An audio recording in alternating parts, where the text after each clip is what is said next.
Shalom to the elect of the nation of Israel. Once again, it's another video coming at you through the spirit and power of Yahweh Baal Shem, Yahushai, Baal Shem Rakakwadash. All praises and glories definitely due, especially in these times.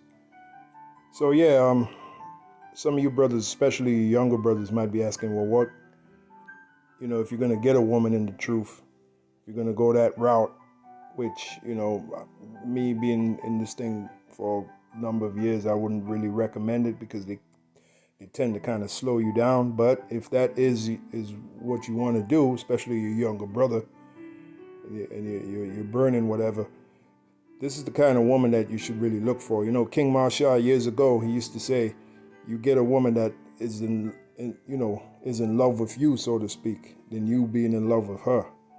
And that made total sense. That was King Marshall. He always said that. Anyway, this is the book of Ecclesiasticus from the Apocrypha, also known as Sirach, the 26th chapter, the 15th verse.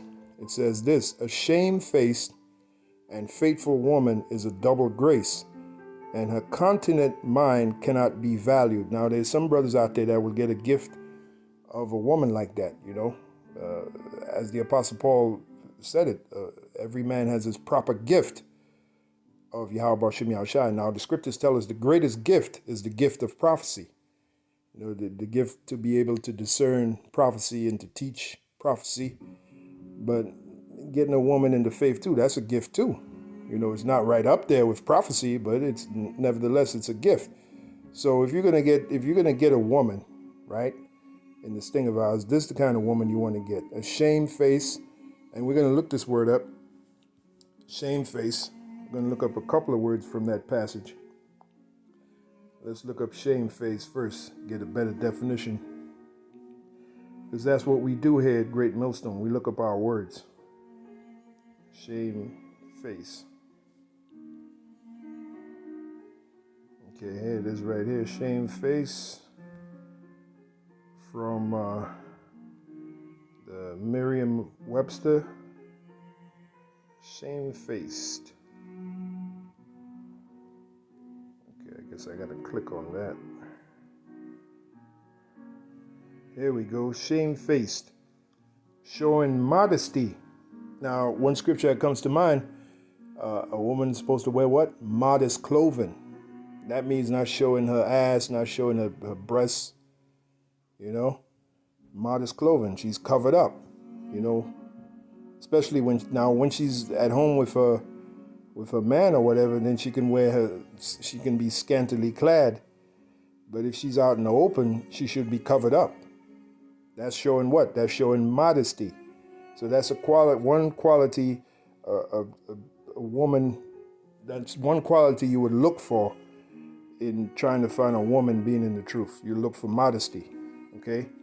And she's not being phony with it. This is a woman that's really modest in the way she dresses, okay?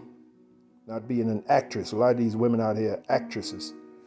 Anyway, showing modesty. Bashful. And I do believe bashful means to be shy. Let's look up. Yep, socially shy or timid. And that's another. Now, right there, that kind of, 95% maybe of the so-called black women wouldn't fit that. Okay. that narrows it down to about 5% of the so-called black women are bashful. All right, the majority of them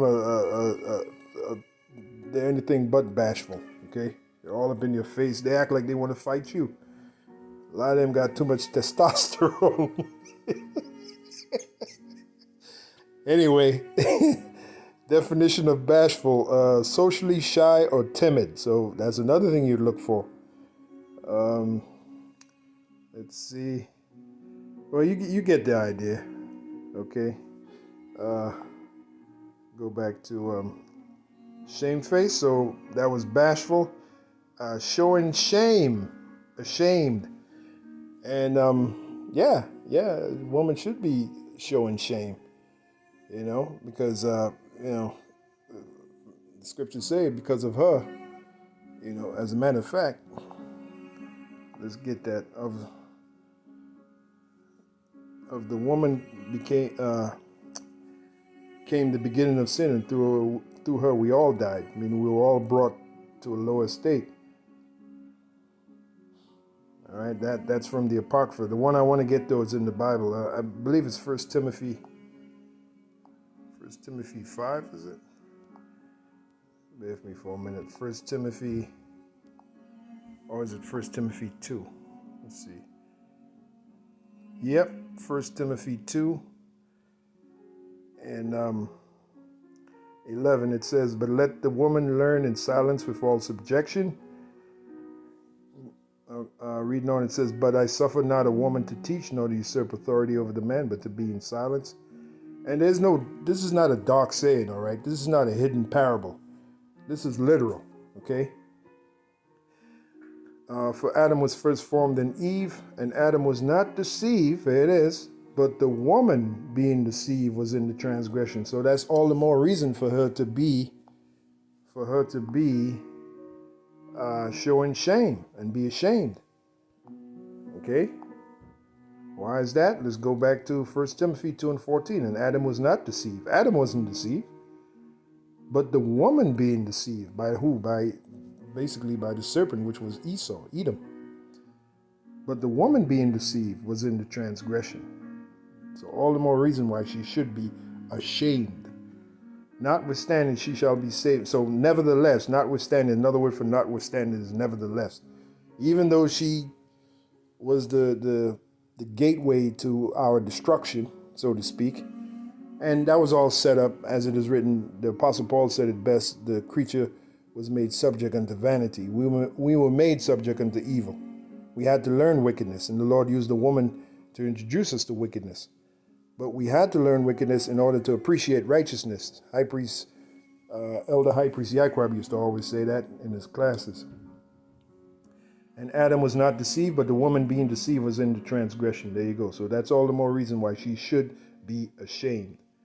Notwithstanding, she shall be saved in childbearing if they continue in faith and charity and holiness with sobriety. Faith meaning in the belief of this knowledge, this truth. She's supposed to exhibit faith. As a matter of fact, when you go back to the definition of shamefaced, okay,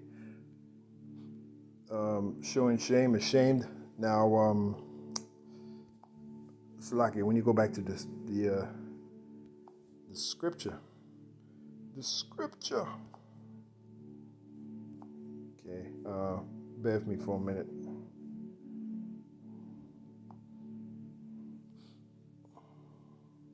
Bear with me for a minute. Kind of lost the scripture here. There we go. Should have pulled up the Apocrypha. As a matter of fact, you know what? That's what I'm going to do, so I don't lose my tabs. Let's pull up the Apocrypha. We're going to go to Sirach, because that's a powerful scripture, man, dealing with the woman, what kind of woman you want to get if you're in the truth. Sirach, what's that, 26?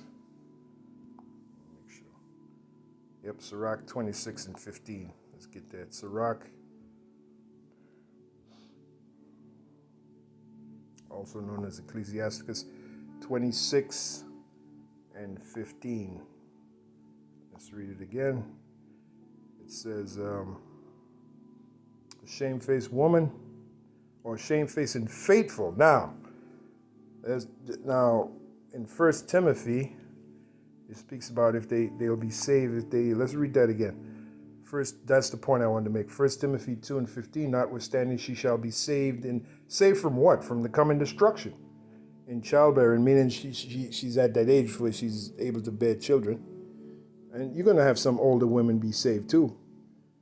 But it makes sense that the Lord's going to save a lot of these young women. Why? To reproduce. That's one of their main functions. Besides being a servant for their man, the word woman means slave or servant. That's what it means. So her job is to be a servant to her man. But another reason too is to bear children. Well, Titus, I think it's either Titus or Timothy says it, that they're supposed to guide the house and bear children as, part of their function. I'm talking about the function of a woman, a true woman. Notwithstanding, she shall be saved in childbearing if they continue in faith and charity and holiness with sobriety. That's the key word there, faith. So going back to Ecclesiastes 26:15, a shamefaced and faithful woman. So faithful to what? To this knowledge, this truth. Okay, is a double grace. So those of you brothers that got that, you got a double blessing, man. Now here's what prompted me to do this lesson. And her continent mind cannot be valued. In other words, you can't put a price on her continent mind. So what's a continent mind? I was intrigued by that. I said, I got to look that up. Continent. Now, I know what the word incontinent means, but I had to look up the word continent. Okay, let's look it up. It should be up already because I had looked it up earlier. Bear with me for a minute. Continent. I see continents. There it is, continent. So this is the definition of continent. You actually have two definitions. Continent as in land, like Africa is a continent, Europe is a continent. But there's definition number 2. Bear with me for a minute. Definition number 2. There it is, definition number 2. Continent mind, right? It says, able to control movements of the bowels and bladder. Now here's number 2, exercising self-restraint, especially sexually. So let's put it together. This is the kind of woman you want. If you're going to deal with a woman in the truth, she has to have certain qualities. You got to look past the beauty. All right, you got to look past the beauty for lust purposes. The fat ass and the big titties. You got to look past that. You got to look for qualities that she would have, such as bashful, dress modestly, timid. Timid is good. Okay, a lot of these so-called black women, you don't know how to handle a strong black one. We don't want no strong. We're strong enough for the both of us. Right? The man is strong enough for himself and you. With men comes strength. These so-called black women got it twisted, man. That's what I mean about too much testosterone. They act more like men than women, okay? And then the men act more like women than the men. No, we don't want no strong black woman, okay? You can miss us with that bullshit. We want a woman that's feminine, that's demure, okay? That is loving, like it says, that is silent. The verse above. The last verse I read, the verse above says, a silent and loving woman.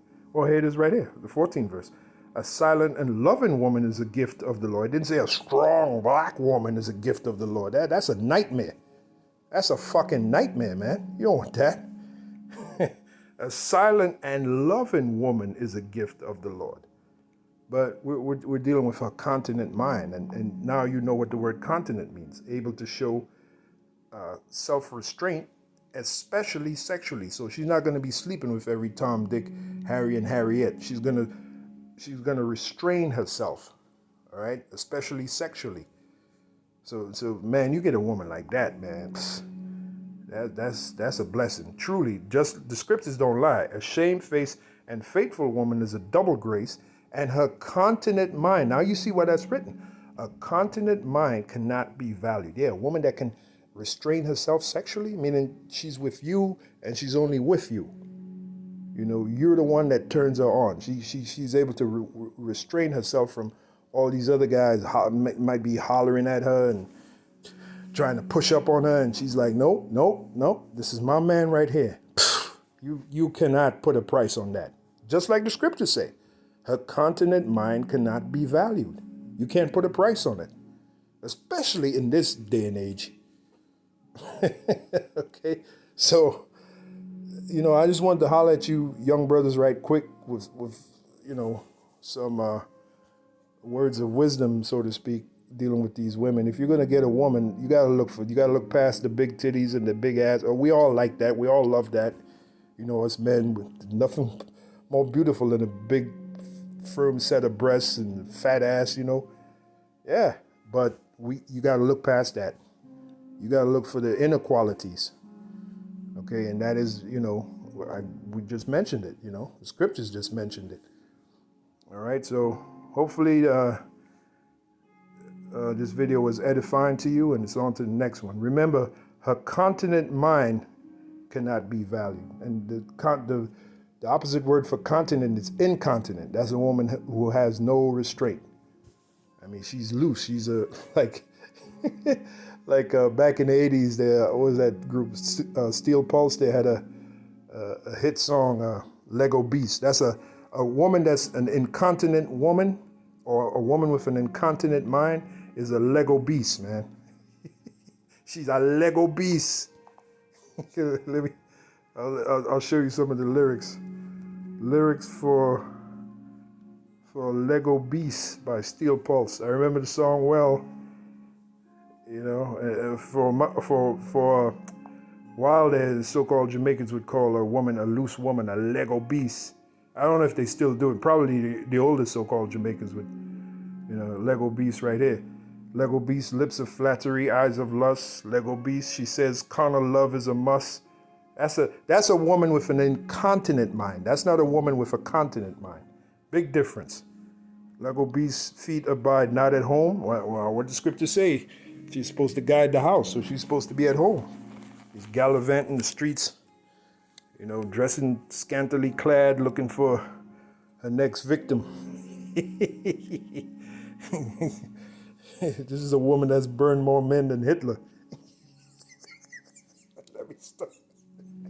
Let me stop, man. Lego beast, feet abide not at home. Lego beast loves to play while her husband gone. Whoa, there's a scripture behind that. That's in the book of Proverbs. I know a lady of easy virtue. Uptown living is all she knew, yeah. And at her doorstep, trap she would lay for you. Or what scripture comes to mind? Ecclesiastes 7:26. Find more bitter than death a woman whose heart is snares and nets. See how these old songs, that's the benefit of being around for a while on this planet Earth and going back to before the so-called PC era, okay? You know, especially in the 70s, man, a lot of them songs, you could learn a lot from certain songs, man. They tell you the true nature of people, especially women. Well, hey, this song, I think this came out in the 70s. Lego Beast, yeah, late 70s, if I'm not mistaken. Yep, late 70s. Maybe 78, 77, somewhere around there. Trap she would lay for you to lead men astray, like a vulture. I'm trying to say it like he says in the song. Lurks its prey, yea, I say. And by the way, Steel Pulse, they're from Birmingham way. Birmingham, England. Okay? So there you go. You get the idea. All right, Lego Beast. So, brothers, if you're going to deal with a woman, make sure you don't deal with the Lego Beast them. Stay away from the Lego Beast them. And if you're going to find a woman, make sure she's shamefaced, silent, loving. There's certain qualities she got to have besides a fat ass and some big titties.